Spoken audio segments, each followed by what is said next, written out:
One of the world's most powerful Muslim preachers lives behind these gates in a compound located in the small, leafy town of Saylorsburg, Pennsylvania. The reclusive Turkish cleric's name is Fethullah Gulen.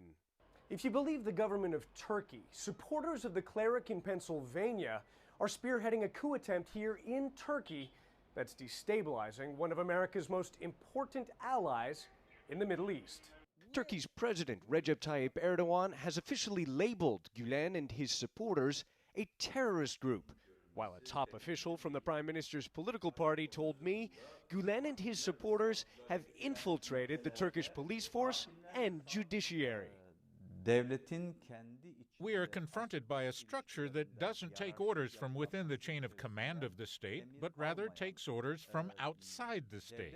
So who is the mysterious man in Pennsylvania?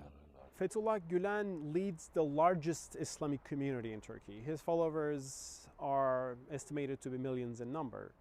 And this is also the best organized Islamic community in terms of NGOs, the media, schools, charities, dormitories. For years, the cleric denied requests for an interview with CNN, but he broke his silence this weekend after President Erdogan squarely placed the blame for Friday's failed military coup on Gulen. Gulen denounced the attempted overthrow. I consider what has been done is directly against our nation, an act of treason aimed to end the unity of the people. Every year, students from Gulen schools operating in more than 100 countries around the world, including one of the largest charter school networks in the U.S., gather for a lavish event called the Turkish Olympics. Gulen movement is a civil society movement with a civic approach. It is not Islamist. It doesn't have any kind of strict political ideology. It is against fusing religion and politics. Throughout most of the last decade, the Gulen movement was also a strong supporter of Turkey's religious conservative Prime Minister Recep Tayyip Erdogan.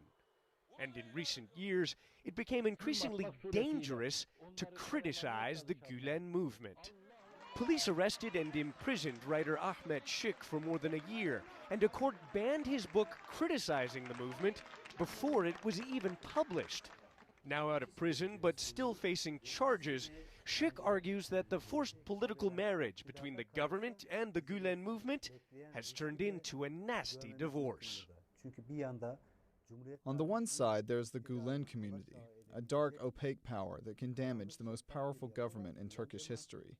On the other side, you have a government that, under the guise of fighting this community, can and has suspended all democratic principles. The war between Erdogan and Gulen broke out in December 2013, when police launched a series of raids detaining dozens of people close to the Turkish government on charges of corruption. The government immediately claimed the corruption probe was politically motivated and began demoting thousands of police officers and prosecutors believed to be linked to the Gulen movement. In the hours after Friday's failed military coup, Erdogan renewed demands that the U.S. hand over the 77-year-old cleric living in Pennsylvania. From his home in the Poconos, Gulen challenged the Turkish government to produce evidence linking him to Friday night's violence, and he called for an international commission to investigate the accusations. Ivan Watson, CNN.